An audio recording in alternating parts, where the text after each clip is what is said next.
Starting recording হয়ে গেছে তো নাকি? ঠিক আছে ঠিক আছে বেশ। তো এটা হচ্ছে sine i mu 1 sine i equal to mu 2 sine r. তো তাহলে আগে রেকর্ডিংটা থাকবে তো না থাকবে না, চলে যাবে ওটা? থাকবে স্যার। থাকবে, আচ্ছা বেশ ঠিক আছে, তাহলে অসুবিধা নেই। তো একটা কারণ আমি বললাম ফার্মার প্রিন্সিপাল, যে শর্টেজ টাইম হতে হবে। আরো কত কন্ডিশন থাকবে। যদি আমরা আলোটাকে একটু জুম করে দেখি না, তাহলে এটা এরকম, এই ঠিক এইভাবে এইভাবে এইভাবে সব আসছে। হ্যাঁ, এবং এই যে আপতন বিন্দু আমরা দেখাচ্ছি না, এটা একটা বিন্দু, এটা একটা পয়েন্ট অফ বিন্দু নয়, এটা অনেকটা একটা চওড়া পয়েন্ট অফ বিন্দু। একটাই যদি পয়েন্ট অফ মানে একটা সূক্ষ্ম যদি রে হয়, তার ইন্টেন্সিটি পাওয়াই যাবে না। যদি একটা আলো এসে পড়ে লেজার লাইট তুমি ফেলো, তো সেটা একটা ব্যান্ড আকারে তোমরা দেখেছো, এরকম মোটা সোটা একটা আলো এসে এইভাবে এসে পড়ে এখানে। তাহলে এই যে পয়েন্ট অফ কন্ট্যাক্ট যেটা, সেটা একটা বিন্দু নয়, এটা একটা চওড়া জায়গা, এবং সবাই একই সাথে এখানে টাচ করে না। হ্যাঁ, এরকম যদি কেউ এটা এতে ইচ্ছাভাবে আলো এসে পড়ে, এরকম যদি কেউ একজন এসে পড়ে, তাহলে সবাই একই সাথে টাচ করে না। এই যখন টাচ করে, একটু পরে পরে পরে পরে টাচ করে। এবার কিরকম কেস হয় একটু দেখে নাও।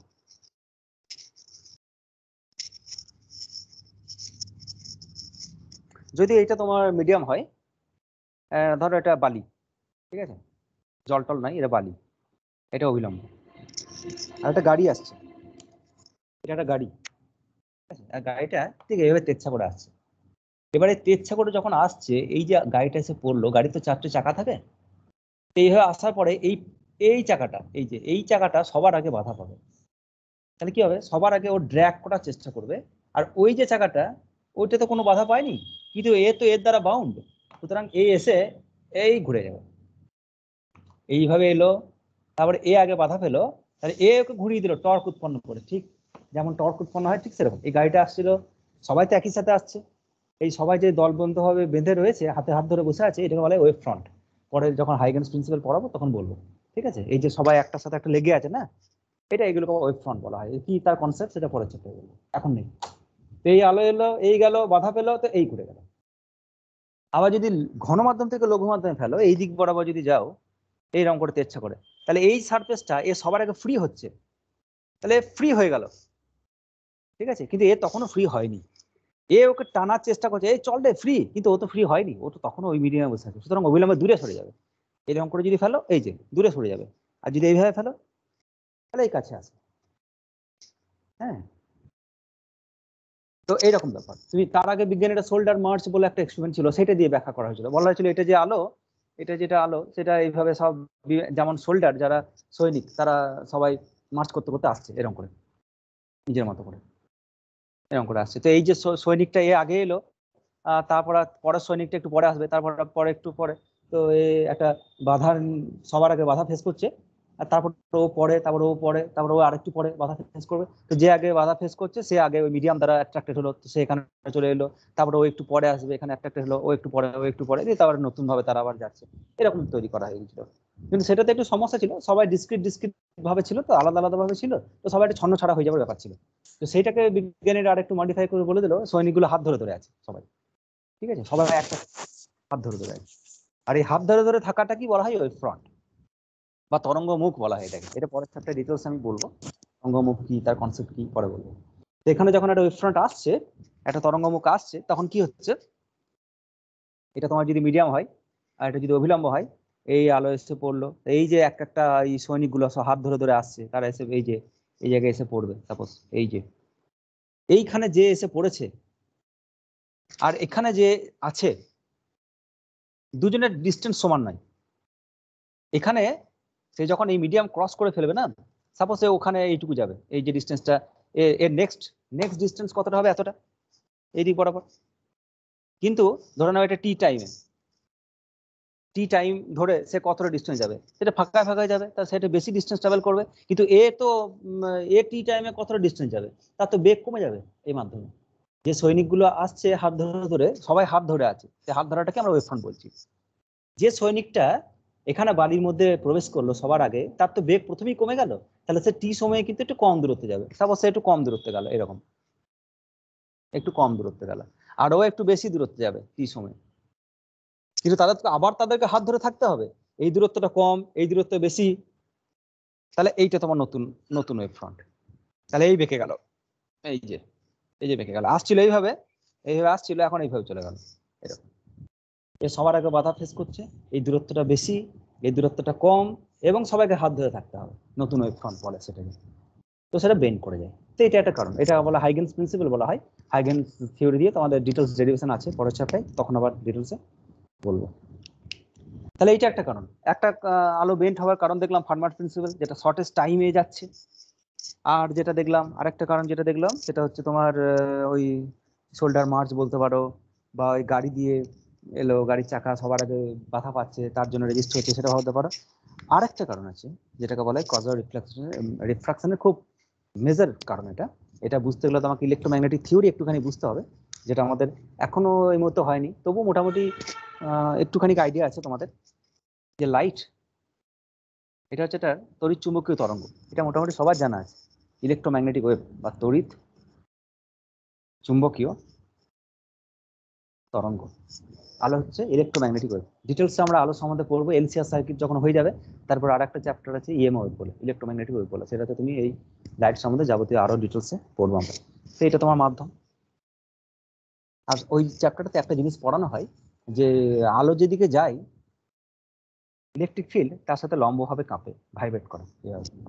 ম্যাগনেটিক ফিল্ডও থাকে, ইলেকট্রিক ফিল্ড জেনারেলি যেদিক বরাবর কাঁপে আর তার সাথে লম্ব দিক বরাবর আলো ট্রাভেল করে, ঠিক এরকম করে আলো বেরিয়ে যাচ্ছে, তাই ইলেকট্রিক ফিল্ড কাঁপছে এইভাবে, ভাইব্রেশন হচ্ছে। হ্যাঁ, সেটা পড়বে পরের চ্যাপ্টারে, ডিটেলসে পড়বে। তো তোমার এটা অভিলম্ব, এই দিক বরাবর আলো এসে পড়ছে, এই যে আলো যাচ্ছে, তার মানে ইলেকট্রিক ফিল্ড যেটা, সেটা এর সাথে এই পারপেন্ডিকুলার, এইরকম ইলেকট্রিক ফিল্ড থাকে।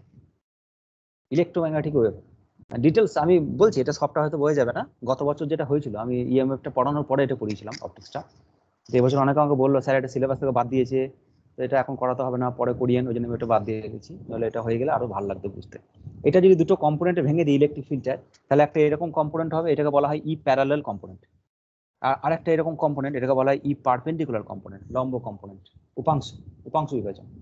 আর যখন আলো এক মাধ্যম থেকে এক মাধ্যমে যায়, বা একটা ইলেকট্রিক ফিল্ড যখন আর একটা বাউন্ডারি পেরিয়ে যায়, এটা তো অন্য কোনো মাধ্যম, জল মাধ্যম, এটা ইলেকট্রিক কনস্ট্যান্ট কে, তাহলে এই প্যারালাল কম্পোনেন্টটা চেঞ্জ হয় না। এখানে ই প্যারালাল, এটা ওই বাতাসেও যা থাকে ওই জলেও তাই থাকবে, ওয়াটার সেম। কিন্তু এই পারপেন্ডিকুলার কম্পোনেন্টটা পাল্টে যায়। এই যে পারপেন্ডিকুলার কম্পোনেন্টটা দেখছো, এই কম্পোনেন্টটা এখানকার যে অ্যাটমস মলিকিউল যারা আছে তাদেরকে কি করে, ওই নাচাতে বাধ্য করে। ইলেকট্রিক ফিল্ড অসিলেট করছে, তো এই ইলেকট্রিক ফিল্ড অসিলেট করছে, আর এই পারপেন্ডিকুলার কম্পোনেন্টটা অসিলেট করছে। আর অসিলেট করার জন্য কি হয়, এই যে ইলেকট্রিক ফিল্ড আছে, তো এখানে ইলেকট্রিক ফিল্ডের আমরা জানি যে কোনো একটা মাধ্যমে যদি এইদিকে ইলেকট্রিক ফিল্ড হঠাৎ করে তুমি দিয়ে দাও, তাহলে ইলেকট্রনগুলো তার নিচের দিকে গিয়ে হাজির হবে, আর এই প্রোটনগুলো সব উপরে থাকবে, প্লাস নিউক্লিয়াস গুলো সব উপরে থাকবে, তাই না? পোলারাইজেশন বলি আমরা ঘটনাটাকে। তাহলে যদি এইরকম ইলেকট্রিক ফিল্ড এখানে কোনো একটা সময়ে থাকে, তাহলে ওই পাশে প্লাস চার্জগুলো, এই পাশে নেগেটিভ চার্জগুলো থাকে, আর প্লাস থেকে নেগেটিভে আর একটা ইলেকট্রিক ফিল্ড তৈরি হয়, যেটাকে electric field due to polarisation বলি। সমবর্তন হওয়ার জন্য আর একটা পোলারাইজেশন তৈরি হয়। তাহলে তার বিপরীতে, তাহলে যখন এই ইলেকট্রিক ফিল্ড এই দিক বরাবর থাকবে, তখন এই নিচের দিকে আর একটা ইলেকট্রিক ফিল্ড তৈরি হবে, যার এই স্ট্রেংথটাকে কমিয়ে দেবে, এটা কমিয়ে দেবে। মানে এটা ছিল উপরের একটা ছিল, তারপর একটা উল্টো দিকে ইলেকট্রিক ফিল্ড তৈরি হলো, দুটো যোগ করে দাও, তাহলে রেজাল্টেন্ট প্যাটার্ন কি পাবে, একটু কম, ছোট মতো একটা পাবো। এটা থেকে বাদ দিলে ছোট পাবো। এবং এ অসিলেট করছে, এই ইলেকট্রিক ফিল্ডটা অসিলেট করে, আমরা পড়বো oscillating electric field. Electric field আর ম্যাগনেটিক ফিল্ডে যদি অসিলেশন হয়, তাহলে ইলেকট্রোম্যাগনেটিক ওয়েভ তৈরি হয়, পরের চ্যাপ্টারে পড়বো আমরা। ঠিক আছে, তো এই যেহেতু নাচানাচি করছে, এর সাথে এই চার্জগুলো নাচানাচি করছে, আর সেগুলোকে বলা হয় অসিলেটিং ডাইপোল বলা হয়। হ্যাঁ, কি বলা হয়, অসিলেটিং ডাইপোল। আর অসিলেটিং ডাইপোল ইলেকট্রোম্যাগনেটিক ওয়েভ তৈরি করে। আর সেই যে ইলেকট্রোম্যাগনেটিক ওয়েভ, সেটা হচ্ছে এইটা, এ অসিলেট করছে, ও যখন ওইদিকে, ও তখন ওইদিকে, ও যখন নিচের দিকে, ও তখন উল্টো দিকে, তাহলে এও চেঞ্জ হচ্ছে। তাহলে এই যে কম্পোনেন্টটা পাল্টে গেল, এইটা তো পাল্টায়নি, এই কম্পোনেন্টটা পাল্টায়নি, এটা যতটা ছিল এটা সেম আছে, ততটাই আছে। কিন্তু এই যে পারপেন্ডিকুলার কম্পোনেন্টটা দেখছো, সেই পারপেন্ডিকুলার কম্পোনেন্টটা কমে গিয়েছে, এরকম হয়ে গেছে। তাহলে তোমার তো এটা রেজাল্টেন্ট ভেক্টর হবে। এটা যদি তোমার একটা ভেক্টর হয়, এটা যদি ভেক্টর হয়, তাহলে এটা লব্ধি ভেক্টর। এবার এখন এইটা তোমার একটা ভেক্টর, যেটা আগেরটারই সমান, কিন্তু এইটা কমে গিয়েছে, তাহলে এইটা তোমার রেজাল্টেন্ট ভেক্টর, এরকম, এটা রেজাল্টেন্ট ভেক্টর। আর এই রেজাল্টেন্ট ইলেকট্রিক ফিল্ডের সাথে লম্বভাবে আলোকে যেতে হবে, এইটা হচ্ছে থিওরি, এটা হচ্ছে ইলেকট্রোম্যাগনেটিক ওয়েভের থিওরি, যে যেদিকে আলো যাচ্ছে ইলেকট্রিক ফিল্ড তার সাথে লম্বভাবে ভাইব্রেট করছে। তাহলে এটা যদি তোমার সেই লব্ধি তড়িৎ ক্ষেত্র হয়, তাহলে তার সাথে লম্ব হতে হবে, তাহলে আলো দেখে যাবে, বেন্ড করবে। মানে আগে তো অবিলম্বটা একটু ওইরকম ছিল, এই কম্পোনেন্টটা বেশি ছিল তার জন্য এরকম ছিল, এখন তো এই কম্পোনেন্টটা কমে গেছে, তাহলে ও এরকম হয়ে যাবে, এরকম হয়ে যাবে, আর তার সাথে 90 ডিগ্রিতে আলো যাবে, ট্রাভেল করবে। ঠিক আছে, তো that is the cause of refraction, আলো বেন্ড করে, এটা কারণ। এর উপরে সুপার ইম্পোস্ট হয়। হ্যাঁ, অ্যাকচুয়ালি আলোর বেগ কমে যায় বলি না আমরা, আলোর বেগ অ্যাকচুয়ালি কিছুই কমে না, ওখানে সি যেটা থাকে এখানেও সি থাকে, এর উপরে আরেকজন চেপে যায়। হ্যাঁ, তুমি একটা ভি ভেলোসিটি নিয়ে ছুটছিলে, তোমার পিঠে আর একটা বন্ধু চেপে গেল, তা তোমার ভেলোসিটিটা কমেছে ওর চাপার জন্য, তুমি অরিজিনালি তুমি যা ছিলে তাই ছিল, কেউ একজন চেপে যাওয়ার জন্য সিস্টেমের ভেলোসিটিটা কমে গেছে। ও যদি বেরিয়ে চলে যায়, তোমার পিঠ থেকে যদি বন্ধু নেমে যায়, তাহলে তুমি আবার সি ভেলোসিটি নিয়ে বেরিয়ে যাবে ওখান থেকে। তো মিডিয়ামের ভেতরে এইসব ঘটনাগুলো হচ্ছিল। হ্যাঁ, আর এইটা কতটা ইলেকট্রিক ফিল্ড তৈরি হবে, কতটা এটা কমাবে, এইসব নির্ভর করবে এই মাধ্যমটা কেমন।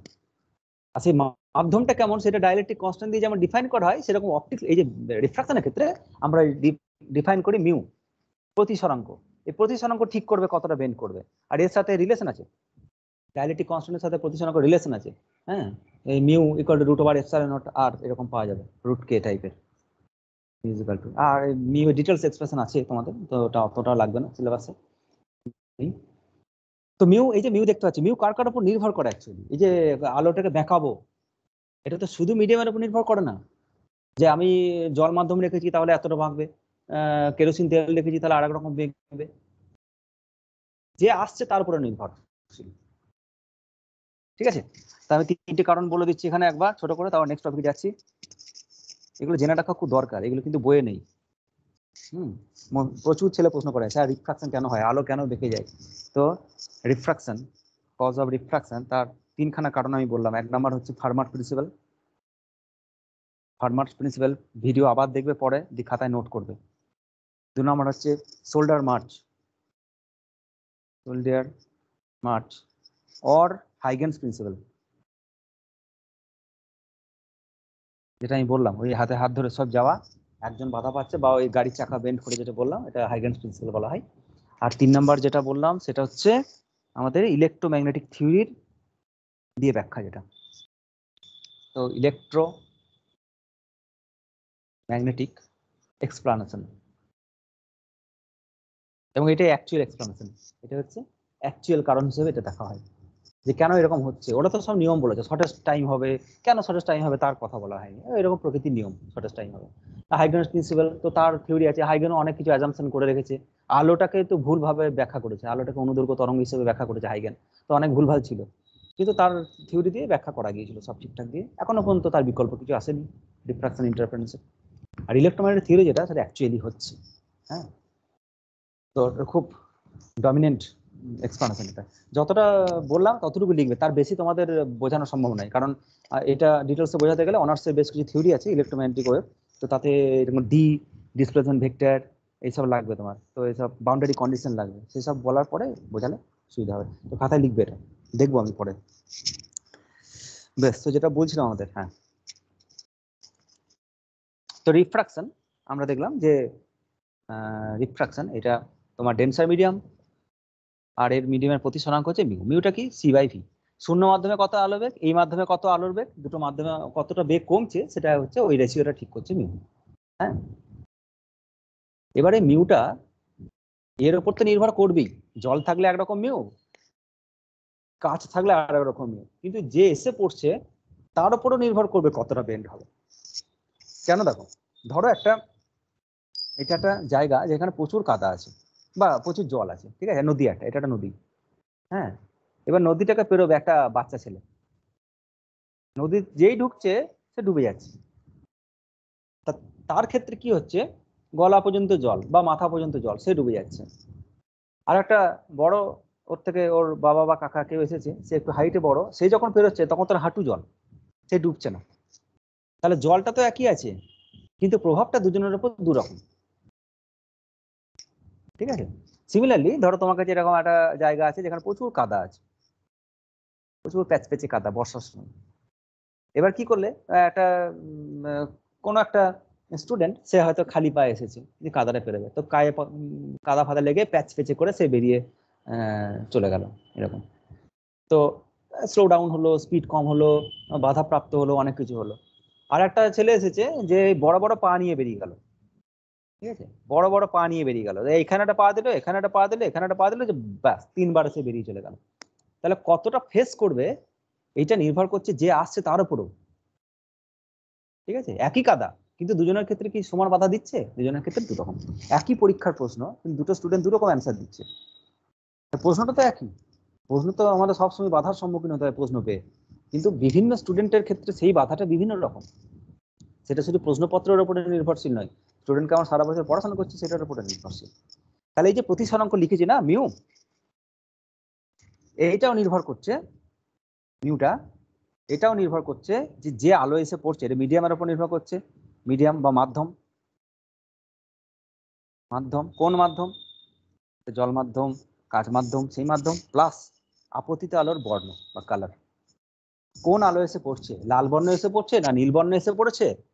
যদি কেউ বড় বড় পানি আছে, বড় বড় পানি আছে মানে মানে ধরো এটা লাল, লাল বর্ণ, লাল বর্ণ তরঙ্গ দৈর্ঘ্যটা একটু বড় হয়। ঠিক আছে, বড় বড় তরঙ্গ দৈর্ঘ্য হয় লাল দৈর্ঘ্য।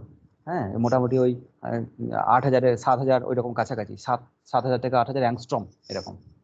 এটা হচ্ছে লালের রেড। আর যদি ভায়োলেট দেখো তাহলে আর কম, ওই 4,000 কাছাকাছি, অর্ডার অফ আর কি, মোটামুটি 8 অ্যাংস্ট্রম। তাহলে ভায়োলেটের ল্যামডাটা একটু কম, তরঙ্গ দৈর্ঘ্যটা কম। তরঙ্গ দৈর্ঘ্য মানে আবার কি? তরঙ্গ ভি ইজিক্যাল টু হচ্ছে নিউ ল্যামডা, এটা একটা সম্পর্ক তোমরা পড়েছো আগে। আর ল্যামডা মানে হচ্ছে এক পর্যায়কালে কতটা দূরত্ব যায়, এটাকে বলা হয় ল্যামডা। না, এক একক সময়ে কতটা দূরত্ব যায়, হ্যাঁ ঠিক, একক সময়ে কতটা দূরত্ব যায় সেটা হচ্ছে ভেলোসিটি। ভেলোসিটি মানে হচ্ছে ডিস্টেন্স। এই ল্যামডা এই যে এখান থেকে পেয়ে যাবে ভেলোসিটি, যেটা এটা হচ্ছে lambda by t. Lambda by t, একক সময়ে কতটা দূরত্ব যায় এটা হচ্ছে তার ভেলোসিটি। টি সময়ে ল্যামডা দূরত্ব যাচ্ছে, ট্রাভেল করছে, তাহলে একক সময়ে কতটা সেটা হচ্ছে ভেলোসিটি। আর আর যেটা সম্পর্ক, আর এই 1/t যেটা সেটা ফ্রিকোয়েন্সি বলা হয়, ওই জন্য একটা V is equal two new lambda, এটা হচ্ছে সম্পর্ক তোমরা পেয়েছো। আর ল্যামডা হচ্ছে এই টিপ টু টিপ, মানে এই যে এই দুটো বিন্দুর মধ্যে যেটা দূরত্ব, মানে দুটো কি বলে চরম বিন্দুর মধ্যে যে দূরত্ব বা দুটো অবম বিন্দুর মধ্যে যে দূরত্ব, ফুল পর্যায় একটা পূর্ণ তরঙ্গের মধ্যে যেটা দূরত্ব, এটাকে বলা হয় ল্যামডা। ঠিক আছে, তাহলে লাল বর্ণের ক্ষেত্রে এটা বড় বড় ল্যামডা, মানে পিরিয়ডটা একটু যে মানে অনেকটা বড় ল্যামডা হয় একটা পিরিয়ডের মধ্যে। ওই জন্য লাল বর্ণের ক্ষেত্রে কি হবে, মিউটা কম হয়, এত বড় বড় ল্যামডা, ভেলোসিটি খুব বেশি হয়ে যায়। রেড, রেডের ল্যামডা খুব বেশি, রেডের ভেলোসিটি খুব বেশি, ল্যামডা আর ভেলোসিটি খুব বেশি। আর একটা সায়েন্টিস্ট ছিল, যেটা বলে কচি, CAUCHY, কচি বলা হয়, মানে ওনার নাম হচ্ছে কচি। তো কচি রিলেশন ছিল mu equal to A by lambda square plus B, এটা হচ্ছে কচি রিলেশন। বলা হচ্ছে যার যত বেশি ল্যামডা তার মিউ তত কম, তাকে বাধা তত কম দেবে। বড় বড় ল্যামডা বড় বড় ভেলোসিটি ঝাট করে পেরিয়ে চলে যাবে। আর ছোট বাচ্চা ছেলে আসছে, তার ভেলোসিটি কম, ওকে ধর, ধর ওকে জাপটে ধর, তো তার মিউ তত বেশি। তো mu red is less than mu violet. ঠিক আছে, সিমিলারলি বুঝতে পারছি velocity of red is greater than velocity of violet. লাল বর্ণের যেটা বেগ সেটা বেশি, ঝাট করে পেরিয়ে চলে যায়। প্রিজমের ক্ষেত্রে তোমরা দেখেছো লাল বর্ণটা সবার উপরে থাকে, আর বেগুনিটাকে জাপটে ধরে মেকিয়ে দেয়। কুয়াশার সময় তোমরা দেখেছো ফগ লাইটের ক্ষেত্রে দূর থেকে লাল বর্ণ রাখা হয়, ভেলোসিটি বেশি, প্রতিসরাঙ্ক খুব কম, তো সোজা বেরিয়ে যাওয়ার চান্সটাও বেশি। ওই জন্য দূর থেকে দেখা যায়। আর ওই বেগুনি ফেগুনি যেগুলো আছে তারা ছড়িয়ে ছিটিয়ে ঢাকা টাকা দিকে চলে গেল, কি কোথায় গেল হদিস নেই, আকাশের মতো ছড়িয়ে গেল চারিদিকে, সবাই নীল, সবাই স্ক্যাটার হয়ে যাচ্ছে। আর সকালবেলাকার সূর্য লাল হয়ে একদম দেখা দিচ্ছে আমাকে, সোজা চলে আসছে আমার চোখের সামনে, তাকে সরানো একটু কঠিন। ঠিক আছে, তো এটা হচ্ছে কচি রিলেশন বলা হয়। তো আমরা তো প্রতিসরণের সংজ্ঞাটাই পড়লাম এখনো পর্যন্ত, এত সব যে পড়লাম, মিউটা না বলে আমরা প্রতিসরণের সংজ্ঞাটা বলছিলাম না, মিউটা একটু ডিফাইন করলাম আমরা। তারপরে বিভিন্ন বর্ণের ক্ষেত্রে বিভিন্ন রকম এগুলো হয়। তো কি হয় প্রতিসরণের ক্ষেত্রে, প্রতিসরণের যেটা সংজ্ঞা ছিল আগে আর এখন যেটা সংজ্ঞা আছে তাদের মধ্যে একটু পার্থক্য আছে। কি পার্থক্য সেটা দেখে নাও। যদি এইটা একটা আলো এসে পড়লো আই কোণে, তারপর অভিলম্বের দিকে বেঁকে গেল আর কোণে, মাধ্যমে প্রতিসরাঙ্ক হচ্ছে মিউ। এবার আগেকার বইগুলোতে কি কি সংজ্ঞা দেওয়া ছিল, তোমাদের ছায়া প্রকাশনীতে এরকম সংজ্ঞা দেওয়া ছিল যে দুটি মাধ্যমের বিভেদ তলে, দুটি মাধ্যমের বিভেদ তল বলা হয় এটাকে, বিভেদ তলে যদি আলো এক মাধ্যম থেকে অপর মাধ্যমে প্রবেশ করে, তবে ওই বিভেদ তলে তির্যক ভাবে এসে প্রবেশ করলে এরকম সংজ্ঞা ছিল। ঠিক আছে, আর একবার বলি আমি, দুটি মাধ্যমে বিভেদ তলে আলো যদি তির্যক ভাবে, এরকম সংজ্ঞা ছিল, তির্যক ভাবে মানে তেরছা করে, এরকম করে, এরকম নয়, এরকম করে তেরছা করে যদি আলো এসে পড়ে, তবে বিভেদ তলে আলোক রশ্মির অভিমুখের পরিবর্তন হয়। আর এই ঘটনাটাকে বলা হয় আলোক প্রতিসরণ, দিক পরিবর্তন, দিক পরিবর্তন, এটাকে বলা হয় প্রতিসরণ। আবার বলছি, দুই মাধ্যমে বিভেদ তলে আলো যখন তির্যক ভাবে এসে পড়ে তখন তার দিক পরিবর্তনের ঘটনাটাকে বলা হয় আলোর প্রতিসরণ। এরকম ছিল। এখন একটু সংজ্ঞা চেঞ্জ করা হয়েছে। কেন সংজ্ঞা চেঞ্জ করা হয়েছে তার বিশেষ কারণ আছে। বেশ, প্রথম কথা হচ্ছে যে কেন এই সংজ্ঞার মধ্যে কি ভুল আছে সেটা একটু দেখে নিই।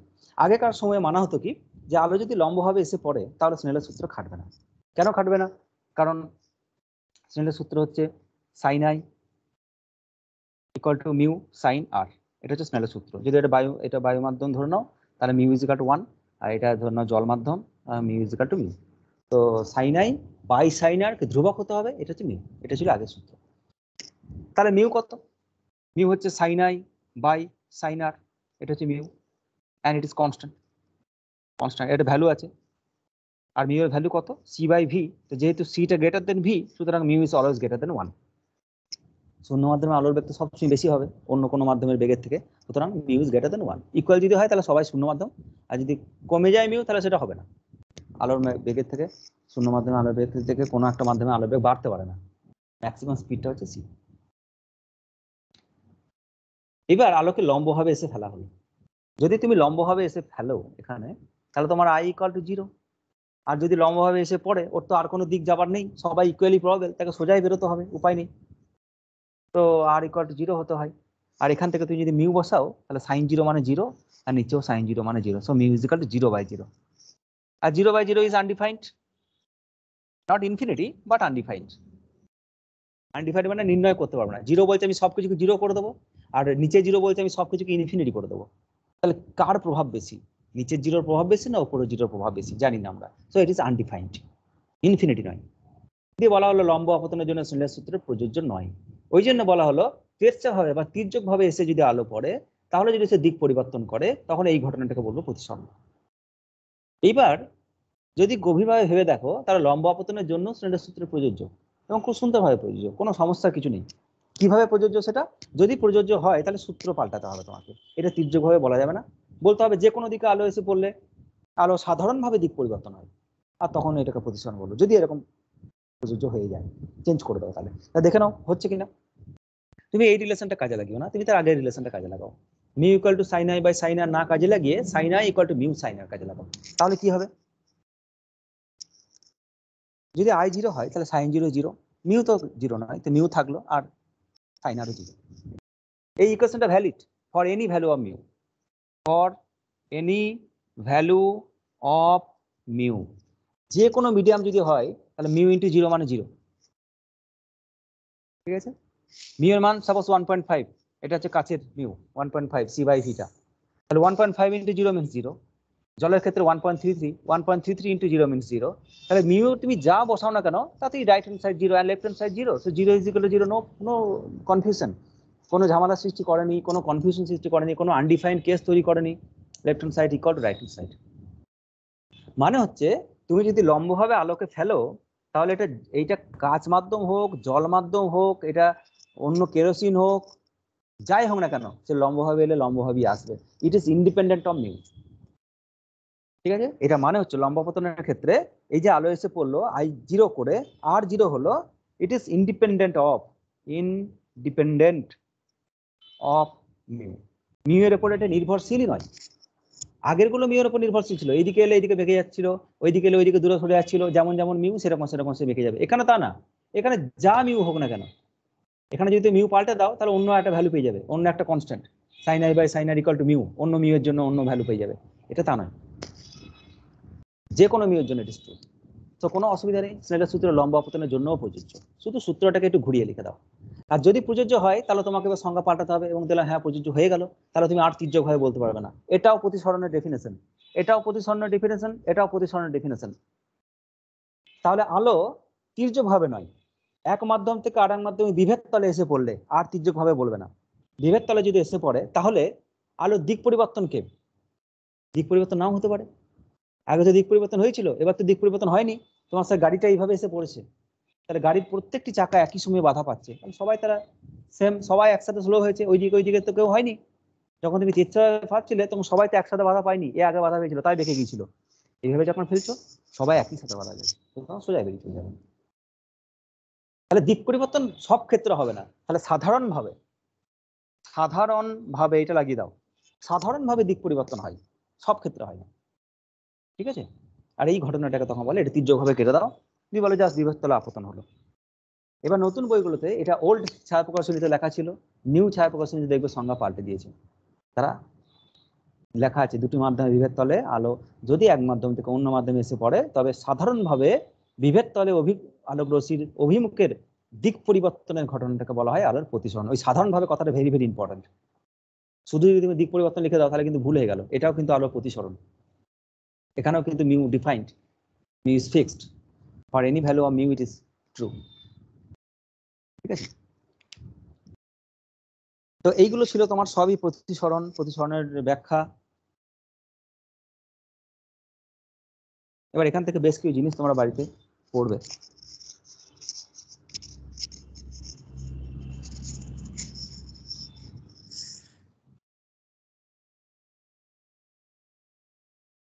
আচ্ছা, খুব বেশি সময় পড়াতে পারবো না, সকালে একটা পড়ানো হয়েছে, আমি একটু বাড়ির কাজ দেবো এসে, হ্যাঁ, আমি বেশি কথা বলতে পারছি না। সকালে একটা প্রায় 2 ঘন্টা 2.5 ঘন্টা মতো একটা পড়ালাম, মানে 10টার সময় ছাড়লাম, আর 10:30 থেকে আর কথা বলতে পারছি না। আর একটুখানি যা 5-10 মিনিট বলে ছেড়ে দেবো, দিয়ে পুজো ছুটি পড়ে যাচ্ছে, রিফ্রাকশনের অঙ্কগুলো করবে। আর আমি যদি সম্ভব হয় আমি একটা ওপেন বুক এক্সাম নিতে পারি, এমসিকিউ, যেহেতু পরীক্ষাটা হলো না, একটা ওপেন বুক পরীক্ষা নিতে পারি। বেশ, তো যেটা বললাম ক্লাস 10-এ কিন্তু প্রতিসরণের সংজ্ঞা ভুল আছে, ক্লাস 10-এর যে ছায়া প্রকাশনীর বই তাতে কিন্তু সংজ্ঞা ভুল আছে, পাল্টে নেবে সংজ্ঞা। বেশ, এবং আমি গ্যারেন্টি তোমরা আগে যেটা পড়েছো তারাও এটা জানতে না, তো এটা ঠিকঠাক করে নেবে যারা যারা পড়েছো আমার আগে। বেশ, এবার একটা জিনিস তোমরা দেখবে যে কিছু কিছু জিনিস জানা আছে, তাও আগে মনে পড়িয়ে দিই। আলো যদি এইভাবে এসে পড়ে আইকনে, সোজা বেরিয়ে যাওয়ার কথা ছিল, তাহলে এটাও আই, কিন্তু সোজা যায়নি, এই দিকে গিয়েছে, এটা আর কতটা কোনো সরে গেল, এটাকে বলে ডেল্টা ডেভিয়েশন, এটা হচ্ছে আই মাইনাস আর। এটা দিয়ে অঙ্ক হবে ফার্স্ট চ্যাপ্টারে, ঠিক আছে। বেশ, তারপরে একটা সম্পর্ক পাবে যে আলোর এক মাধ্যম থেকে যখন আর এক মাধ্যমে এসে পড়ে তখন তোমরা একটু আগে দেখলে বেগটা কমে যায়, সি বাই মিউ। তো এটা হচ্ছে ভেলোসিটি কমে যায়। আর তোমাদের মিউ যেটা একটা জিনিস ধ্রুবক থাকে সেটাকে বলে কম্পাঙ্ক বা ফ্রিকোয়েন্সি। ফ্রিকোয়েন্সি ধ্রুবক থাকে, ফ্রিকোয়েন্সি যেটা সেটা মিডিয়ামের উপর নির্ভরশীল হয় না, এটা কনস্ট্যান্ট থাকে। সম্পর্ক হচ্ছে V is equal two new lambda, এটা হচ্ছে সম্পর্ক, ভেলোসিটি সমান নিউ ল্যামডা। তো ভিটা কমে যায় মিউ পরিমাণে, ল্যামডাটাও কমে যায় মিউ পরিমাণে, হ্যাঁ, ল্যামডাটাও মিউ পরিমাণে কমে যায়, এবং দুটো মিউ আর মিউ যদি কেটে দাও তাহলে নিউটা একই থাকে। তো এখানেও যে ফ্রিকোয়েন্সি জলেরও সেম, কালার চেঞ্জ হয় না, আমরা দেখেছি কিনা, যদি উপর থেকে লাল আলো ফেলা হয় জলের ভেতরেও সেটা লালই থাকে, সেটা সবুজ হয়ে যায় না, কালারটা সেম থাকে, কিন্তু ভেতরকার কিছু ঘটনা পাল্টে যায়, তার ল্যামডা পাল্টে যায়, ভেলোসিটি পাল্টে যায়, এগুলো হয়, কালার চেঞ্জ হয় না, কালারটা ডিপেন্ড করে অনলি সোর্সের উপর, যেখান থেকে যে ফ্রিকোয়েন্সিতে ভাইব্রেশন হয়ে কালারটা বেরিয়েছে সেটা ফিক্সড, ডিপেন্ড করে না। তো মিউ এখানেও যাওয়া হবে, নিউ এখানেও ফ্রিকোয়েন্সি এখানে যাওয়া হবে, এখানেও তাই হবে, ল্যামডা এখানে যাওয়া হবে, এখানে ল্যামডা চেঞ্জ হয়ে যাবে, এটা ল্যামডা বাই মিউ হয়ে যাবে। তাহলে ভেলোসিটি কমে গেল, ল্যামডা কমে গেল, কিন্তু ফ্রিকোয়েন্সি কমলো না, ফ্রিকোয়েন্সি একই থাকলো। এইটা দিয়ে বেশ কিছু এমসিকিউ পাবে, বেশ কিছু অঙ্ক পাবে, ক্লাস 10-এও ছিল এটা। এগুলো তাড়াতাড়ির মধ্যে আমি শেষ করে দিচ্ছি। বেশ, আর কিছু কিছু জিনিস আছে যেগুলো আমি এটা মনে পড়িয়ে দিই, এগুলো দিয়ে অঙ্ক পাবে। এটা একটা কাঁচের স্ল্যাব, যেটা দেখালাম আমাদের এরকম কাঁচের স্ল্যাবটা, এই কাঁচের স্ল্যাবে যদি তুমি এই দিক বরাবর আলো ফেলো ইচ্ছা করে, যদি এইদিকে আমি আলো ফেলি এই দিক বরাবর, লেজার নেই আমার কাছে এই মুহূর্তে, নিজের একটা করে কিনে রাখবে, এদিকে যদি আলো ফেলি তাহলে ভেতরে কিছুটা আলো যাবে, তারপরে বাইরে বেরিয়ে যাবে। আর যদি ছবিটা আঁকি আমি, এটা যদি অভিলম্ব হয় তাহলে এই দিক বরাবর আলো আইলো, তারপরে অভিলম্বের দিকে একটু মেকে গেল, তারপর আবার এখানে ঘন থেকে লঘু, অভিলম্ব থেকে দূরে সরে যাবে, এবং প্রথম মাধ্যম আর লাস্ট মাধ্যম যদি দুজনের প্রতিসরাঙ্ক একই হয়, এটা যদি মিউ 1 = 1, মিউ 3 = 1, আর মাঝখানটা মিউ 2, যদি এই দুটো সমান হয় তাহলে এইটার প্যারালাল এইটা হবে। এটা পড়েছো ক্লাস 12, ক্লাস 10-এ পরীক্ষা এসেও ছিল বোধহয় তোমাদের বেলায় পরীক্ষায়। তো এইটার সাথে এটা সমান হবে, প্যারালাল হবে। কিন্তু এদের একটু পার্শ্বীয় সরণ হবে। যদি সোজা যেত তাহলে এইদিকে যেত, আর যাচ্ছে এইদিকে, তাহলে এই যে দূরত্বটা এটাকে বলা হয় পার্শ্বীয় সরণ বা ল্যাটারাল ডিসপ্লেসমেন্ট বলা হয়, পার্শ্বীয় সরণ। তো এটা বাড়িতে একটু করবে। পার্শ্বীয় সরণ কতটা হয়, এটা বইয়ের নাম দেওয়া আছে আর এক্স, এটা আর, এটা এক্স, এরকম নাম দেওয়া আছে। দিয়ে যে পার্শ্বীয় সরণটা বেরোবে তার এক্সপ্রেশনটা বেরোবে, আর এক্স এর এক্সপ্রেশন। এর থিকনেসটা হচ্ছে টি, কাঁচের প্লেটের, এটা টি সাইন, এই কোণটা হচ্ছে I1, আর এটাও I1, প্যারালাল হবে, তো এটাও I1। তাহলে এটা t sine 1 minus cos I1 by root over mu square minus sine square t, এইটা বেরোবে। আর x equal to t sine, কতটা থিকনেস তার উপর নির্ভর করছে, কতটা পার্শ্ব সরণ। আর সাইন, কার সাইন, সাইন I1 আছে এখানে, সাইন I1, আর ব্র্যাকেটে 1 মাইনাস কস I1, এটা I1 কত কোনো আপতন করছো তুমি, আর এটা mu square into root over mu square minus sine square t, এরকম। ঠিক আছে, বেশ। তো এইটা একটা কেস, এটা দিয়ে অঙ্ক পাবে, ডেরিভেশনটা আমি করলাম না। আর এর ক্ষেত্রে আরো কিছু স্পেশাল কেস পাবে। কি কি স্পেশাল কেস পাবে, এখানে বিভিন্ন কোণগুলো ভ্যালু বলা থাকবে, খুব ক্ষুদ্র হয়, এরকম বিভিন্ন রকম কেস তোমাকে দেওয়া আছে, তো এগুলো একটু পড়বে। এরকম একটা ফর্মুলা পাবে, দেখবে আর এক্স ইকুয়াল টু, পরীক্ষার জন্য খুব ইম্পর্টেন্ট ওটা, TI1 into 1 minus 1 by mu, এরকম একটা সম্পর্ক হবে আর এক্স ইকুয়াল টু। এটা পরীক্ষাতে বহুবার এসছে, তো এটা একটু ডেরিভেশন করবে। আমি মনে করলে ডেরিভেশন এটা করতে পারি, কিন্তু এতটাও কঠিন নয় যে নিজেরা বুঝতে পারবে না। ক্লাস 10-এ কিছুটা ছিল, আমি জানি, ক্লাস 10-এও তো পড়াই, তো সেখানে এটা কিছুটা ছিল, ওই জন্য নতুন কিছু না এটা তোমার পক্ষে, সেগুলো তো সময় দেবো, এটা অত সময় দিচ্ছি না। বেশ, এবার আরেকটা কথা বলি আমি, এটাও বলা দরকার। এটা হচ্ছে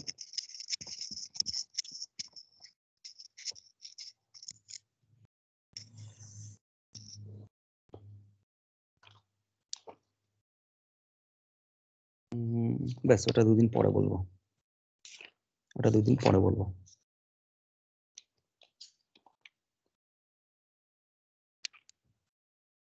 বেশ, এবার যেটা হচ্ছে সেটা হচ্ছে প্রতিসরণের ফলে যে প্রতিবিম্বগুলো দেখি, আমরা দেখেছি যে যদি এটা যদি তোমার একটা জল হয়, আচ্ছা হেডিংটা দিই, প্রতিসরণের ফলে প্রতিবিম্ব বা image due to refraction, image due to refraction.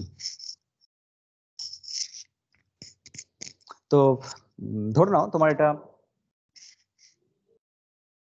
এটা ধরে নাও তোমার জল মাধ্যম, আর এই জলের ভিতরে এই পি বিন্দুতে একটা 1 টাকার কয়েন আছে বা মাছ আছে, একটা মাছ এখানে বসে আছে, আর এটাকে তুমি উপর থেকে দেখবে, এখান থেকে, এই জায়গা থেকে এটাকে দেখবো, তাহলে কি হবে, এর থেকে বিভিন্ন রশ্মি চারিদিকে বেরিয়ে যাচ্ছে। তো একটা রশ্মি তুমি এখানে এরকম করে দাও, এরকম করে একটা রশ্মি ফেললাম এরকম করে, এটা অবিলম্ব। আর যেহেতু এটা আমাদের, আর একটু কাছাকাছি দাও, ভালো হবে ছবিটা, অনেক বড় হয়ে যাবে। এটা হচ্ছে জল, এটা ঘন মাধ্যম, আর এটা হচ্ছে লঘু মাধ্যম। তো আলো এইভাবে এসে পড়েছে, এখানে এসে পড়লো, এটা অবিলম্ব। আর যেহেতু জল থেকে বাতাসে যাচ্ছে, সুতরাং অবিলম্ব থেকে দূরে সরে যাবে, এরকম। ঠিক আছে, আর আমাদের চোখ যেটা, সেই চোখ তো বেকার রশ্মি দেখতে পায় না। চোখ এই যে বেঁকে আসছে, তাহলে ও কিন্তু বুঝতে পারবে না যে এখান থেকে আলো আসছে, ও এই রশ্মিটা দেখতে পাবে। আমি তোমাকে দেখতে পাচ্ছি কেন, তোমার থেকে আলো আমার গায়ে আসছে বলে। যদি আলো না আসতো তাহলে দেখতে পেতাম না। তাহলে এখান থেকে যদি আলোটা বেরিয়ে আসছে, তাহলে মনে হবে আলোটা এইখান থেকে আসছে। এটাকে পিছন দিকে বাড়ি দাও, তাহলে এই যে জায়গাটা, এইটা মনে হবে পি এর আপাত অবস্থান, এটাকে বলা হয় আপাত অবস্থান, পি ড্যাশ, অ্যাপারেন্ট পজিশন। ঠিক আছে, তাহলে পি এর শিফট হলো কিছুটা দূরত্ব, আর এই হাইটটা, এটা ধরে নাও, এইটা, এটাকে ধরে নাও, কি বলবো, কি নাম দেওয়া আছে, ডি, তাই তো, দ্যাট ডি। আর কতটা সরে এলো এটা ধরে নাও এক্স, এতটা উপরে উঠে আসছে। এবার তোমাকে বের করতে হবে কতটা উপরে উঠে আসছে। তাহলে এখানে একটা এরকম একটা আমাদের অভিলম্ব টেনেছো, এটা আই কোণ, এটা আই, এতটা কোনো আপতন হয়েছে অভিলম্বের সাথে, এটা যদি আই হয় তাহলে এটাও আই, ঠিক না, অনুরূপ কোণ, অনুরূপ না, একান্তর কোণ, এটা আই কোণ হলে এটাও আই কোণ। আর এই অভিলম্বের সাথে কতটা কোণে বেঁকে গেছে, এটাকে বলা হয় আর। আর এটা যদি আর হয় তাহলে এইটা অনুরূপ কোণ, এটা আর। আর এই বিন্দুটার নাম দিয়ে দাও এ, এই বিন্দুটার নাম দিয়ে দাও সি, এরকম সব বিভিন্ন বিন্দুর নাম দিচ্ছি। এবার দুখানা ত্রিভুজ খুঁজে পেয়েছি আমরা, এটা একটা ত্রিভুজ আর এইটা একটা ত্রিভুজ। বা বা ঠিক আছে, ত্রিভুজ পরে দেখছি। স্নেলের সূত্র কাজে লাগাও সি বিন্দুতে। সি বিন্দুতে স্নেলের সূত্র কি হবে? এখানে মিউ আর এখানে বাতাস আছে, বা মিউ 1 মিউ 2 করে দাও। এটা এটা জল মাধ্যম করে দাও, এটা মিউ 2 করে দিলাম, আর এটাকে মিউ 1। ঠিক আছে, এটা সি তে স্নেলের সূত্র। তাহলে মিউ 2 সাইন আই, এতটা কোণ এসে পড়েছে, sine i equal to mu 1 sine r. তাহলে mu 2 sine i equal to mu 1 sine r, স্নেলের সূত্র। আর আমি এখান থেকে দেখছি, আমি কোথায় দেখছি মুদ্রাটা বা মাছটাকে কোথায় দেখছি? ও পি ড্যাশে। তাহলে আমি যদি মাছটাকে দিয়ে একটা তীর ধনুকে দিয়ে মাছটাকে মানে শিকার করতে চাই, তাহলে আমাকে একটু যেটা এই জায়গায় যদি আমি তীর ছুড়ি, তাহলে মাছটা গায়ে লাগবে না। যেখানে জানবে এটা মাছের আপাত অবস্থান, ও তীর বেরিয়ে চলে গেল, মাছ আরো নিচে আছে, তাহলে একটু নিচের দিকে তোমাকে তীর ছুটতে হবে, যেটা দেখতে পাচ্ছ সেটা অ্যাকচুয়াল পজিশন নয়। ঠিক আছে, জলের মধ্যে লাঠি ডোবালো তো লাঠি বেঁকে যায়, লাঠির ব্যাখ্যাটাই কি লাঠিটার অবস্থান সেটা তো নয়, প্রতিসরণের জন্য বেঁকে যায়। এটা প্রতিসরণ হয়েছে, বেঁকে গিয়েছে বলে এটা মনে হচ্ছে এখান থেকে আসছে। হ্যাঁ, ছোট ছোট লাগবে এটাকে, আর এটা উপরে উঠে চলে আসছে। বালতির মধ্যে 1 টাকার কয়েন ফেলে দেবে, দিয়ে তেচ্ছা করে দেখবে, দেখে মনে হয় উঠে চলে আসছে। তারপর আমি দেখাবো, হাতে ওই স্ল্যাবটা আছে আমার কাছে, স্ল্যাবটা দিয়ে অনেক কিছু বইয়ের লেখা টাকাগুলো দেখাবো, আরো কিছু জিনিস আছে। তো যাই হোক, এটা mu 2 sine i equal to mu 1 sine r. তাহলে মিউ 2 বাই মিউ 1 কত? Mu 2 by mu 1 equal to sine r by sine r i. 1 এর সাথে সাইন আর গুণ আছে, এটা সাইন আর গুণ। বেশ, এবার সাইন আর, এই যে এটা সাইন আর, এই ত্রিভুজটা, এই ত্রিভুজে এটা কোণ, তাহলে ওইটা লম্ব, এসিটা লম্ব, লম্ব বাই অতিভুজ, তাহলে AC by P dash C. তাহলে এটা AC by P dash C, লম্ব বাই অতিভুজ। আর সাইন আই, আই মানে এইটা লম্ব আর এইটা অতিভুজ। ঠিক আছে, তাহলে লম্ব মানে আবার একটা এসি, আর অতিভুজ হচ্ছে পিসি। এসি এসি কেটে দাও, তাহলে পিসিটা উপরে চলে গেল, PC by P dash C.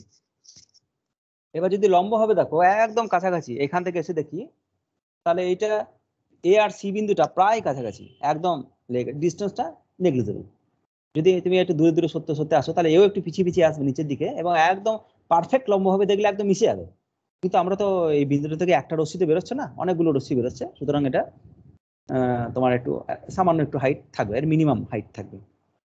ঠিক আছে, একবারে তো পার্টিকুলার বিন্দু থেকে দেখছি না আমরা, তো এটা PC, PC by P dash C. তাহলে PC almost equal to PA, negligible, এটা যত এটা ততটা। আর P dash C equal to P dash A. তাহলে এইটাকে পিসি জায়গায় কি বসবে?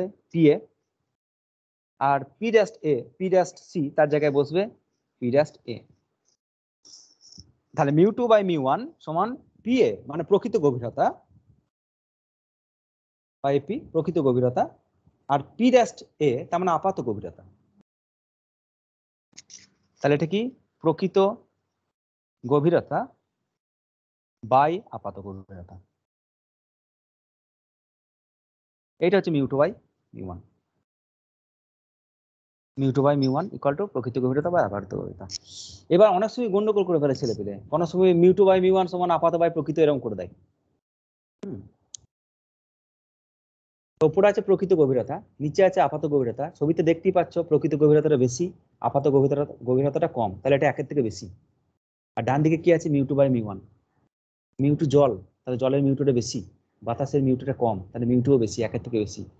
যদি এটা উল্টো করে দিতে, তাহলে এটাকে উল্টো হতে হতো, তাই না? এটা মনে রাখার ট্রিক কিন্তু। যদি এটা মিউ হয়ে যায় আর এটা যদি 1 হয়ে যায়, তাহলে এটা মিউ ইজ ইকাল টু ওই এপি বাই প্রকৃত বাই আপাত, এপি বাই এপি ড্যাশ। এটা হচ্ছে মিউ। আর যদি বলে কতটা উঠে এসছে, কতটা সরে এসছে, তাহলে সেটা এক্স। এক্স এক্স মান হচ্ছে প্রকৃত মাইনাস আপাত। এই এতটা সরে এসছে, তাহলে এতটা অ্যাকচুয়ালি ছিল, আর উঠে এসছে এতটা। তাহলে এইটা থেকে এইটা বাদ দিয়ে দাও, তাহলে এইটুকু পেয়ে যাবে। তাহলে এপি মাইনাস ওটা বাদ দাও, তাহলে এপি মাইনাস এপি ড্যাশ। আর এপি মানে হচ্ছে ডি, এই পুরোটা হচ্ছে ডি, আর এইটা এপি ড্যাশটা বের করলে এপি বাই মিউ, তাহলে এটা হচ্ছে D by mu. D common নিয়ে নাও, তাহলে 1 মাইনাস 1 বাই মিউ।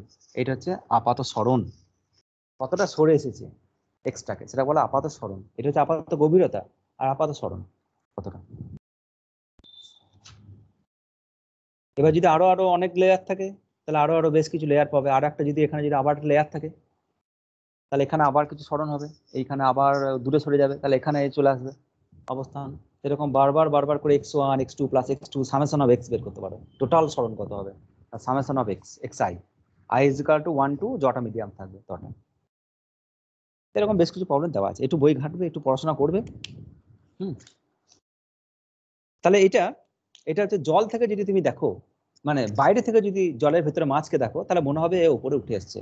এবার জলের ভেতর মাছও তো আমাকে দেখছে, তার ক্ষেত্রে কি মনে হবে, তার ক্ষেত্রে মনে হবে তুমি অনেক লম্বা, তার ভয় লাগবে দেখে। জলের ভিতর থেকে দেখে তোমাকে ভয় লাগবে, মানে এটা, এই যে জলের ভিতরে মাছ এখানে বসে আছে, এইখানে মাছ বসে আছে, আর এইখানে তুমি দাঁড়িয়ে আছো, তোমার হাইট এটা,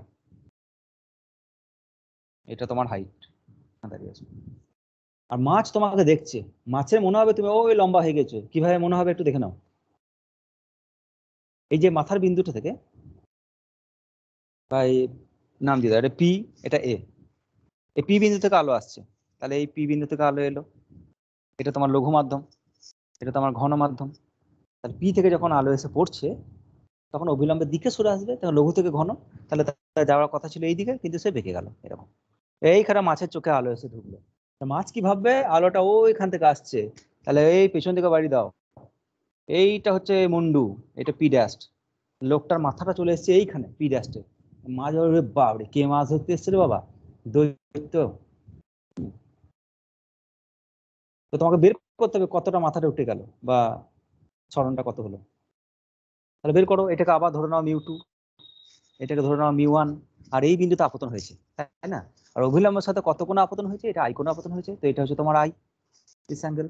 প্রতিসরণ কত হয়েছে অভিলম্বের সাথে, এটা হচ্ছে আর, আর এটা যদি উপর দিকে বাড়ি দাও বিপরীত কোণ করে, তাহলে এইটা তোমার আর, এটা যদি আর হয় তাহলে এটা তোমার আর, আর এটা যদি আর হয় তাহলে এইটা আর, অনুরূপ একান্তর কোণ, এইটা আর, ঠিক না? এরকম দুটো লাইন, এটা যদি একটা, এই কোণটা সেম, অনুরূপ কোণ, একান্তর কোণ বলি আমরা, একান্তর কোণ, এটাও তাই, এটা আই, তাহলে এটা আই হয়ে গেল। আর এই বিন্দুটার নাম দিয়ে দাও ও। এবার একই কাজ স্নেলের সূত্র করব, কোন বিন্দুতে করব, বিভেদ তলের এই বিন্দুতে আপতন হয়েছে, বিন্দুতে বিন্দুতে স্নেলের সূত্র প্রযোজ্য হয়। বিভিন্ন বিন্দুতে মিডিয়াম তো প্রতিসরাঙ্কের মান বিভিন্ন রকম আলাদা হয়ে যেতে পারে, পয়েন্ট টু পয়েন্ট ভ্যারি করতে পারে। তো কোনো একটা বিন্দুতে বা কোনো একটা সারফেসের মধ্যে আমরা কল্পনা করি, মানে একটা তলে যদি মিউ কনস্ট্যান্ট থাকে, মিউটা তো ভ্যারি করতে পারে, কোনো একটা জায়গাতে আমরা মিউটা প্রতিসরণের সূত্রটা প্রতিষ্ঠা করতে যাচ্ছি। তাহলে এখানে কি হবে, mu one sine i equal to mu two sine r, mu one sine i equal to mu two sine r. তাহলে বের করো mu two by mu one, বের করো mu two by mu one equal to, mu টুর সাথে গুণ আছে sign r, তাহলে নিচে সাইন আর মিউ ওয়ানের সাথে গুণ আছে সাইন আই, পুরো সাইন আই। সাইন আইটা কত, লম্ব বাই অতিভুজ, লম্ব মানে এপি, এও, এটা এও, অতিভুজ মানে হচ্ছে পিও, এও বাই পিও। আর সাইন আর যেটা, এটা তোমার আর, তার মানে এটা আর, লম্ব মানে এও, অতিভুজ মানে পি ড্যাশ ও, তাহলে এও বাই পি ড্যাশ ও, এও আর ও কেটে দাও, পি ড্যাশ ওকে উপরে নিয়ে যাও, পি ড্যাশ ও বাই পিও। এবার যদি একদম লম্ব ভাবে দেখে, মাছটা যদি একদম কাছাকাছি থাকে, তাহলে ততটা উঁচু মনে হবে না হাইটটা, তাহলে এই বিন্দুটা সরতে সরতে আসবে এই দিক বরাবর, একটু কাছাকাছি যাবে এই দিক বরাবর, আর সেক্ষেত্রে ও আর পি, ও আর এ খুব কাছাকাছি বিন্দু ধরে নিতে পারো। সুতরাং পি ড্যাশ ও এটা পি ড্যাশ এর সমান ধরে নিতে পারো, আবার পি পি এ যেটা সেটা পিও এর সমান ধরতে পারো। তাহলে পি ড্যাশ ও এটাকে বলছি P dash A divided by P O আর পি এ, জাস্ট একটু নেগলেক্ট করে আমরা পাচ্ছি।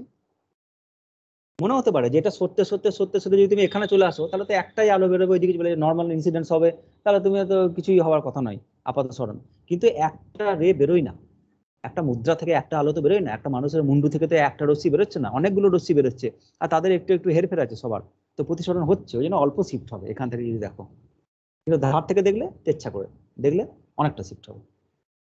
তাহলে পি ড্যাশ এটা কি, এটা আপাত গভীরতা, তাহলে উপরে চলে এলো আপাত, আগে ছিল প্রকৃত, আর নিচে হচ্ছে পি ড্যাশ এটা হচ্ছে প্রকৃত উচ্চতা, প্রকৃত উচ্চতা।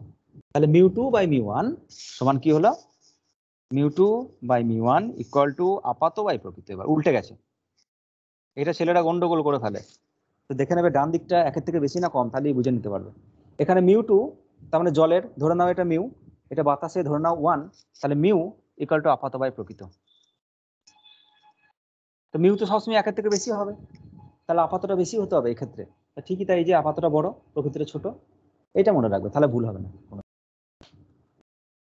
তাহলে সরণটা কত, এইটা কত, আপাত সরণটা কত, যে লোকটার উচ্চতা যদি হয়, ধরে নাও লোকটার উচ্চতা এক্স, এতটা তার হাইট, তাহলে এইটা না, এটাকে এক্স বলছি, এটা এক্স, আর এটা ধরে নাও ডি, লোকটার হাইটটা হচ্ছে ডি ফুট, তাহলে এক্স কত, এক্স হচ্ছে ডি, এইটা ডি, এইটা অ্যাকচুয়াল হাইট, এটা হচ্ছে ডি, প্রকৃত উচ্চতা যেটা সেটা হচ্ছে ডি। আর আপাতটা তুমি বের করলে, আপাতটা কত, মিউ ইন্টু প্রকৃত মানে মিউ ডি, তাহলে এক্সটা কত, এক্সটা হচ্ছে এই যে, এক্সটা হচ্ছে এই আপাত থেকে, আপাতটা কত, আপাত হচ্ছে ডি ইন্টু মিউ, আর প্রকৃত কত ডি, তার মানে ডি কমনই নাও, তাহলে মিউ মাইনাস 1, তাহলে X equal to D into mu minus 1। এবার যদি আরো অনেক মিডিয়াম থাকে তাহলে summation of D I and mu I করে দেখবে, বইয়ে বেশ কিছু স্টেপ করে দেওয়া আছে।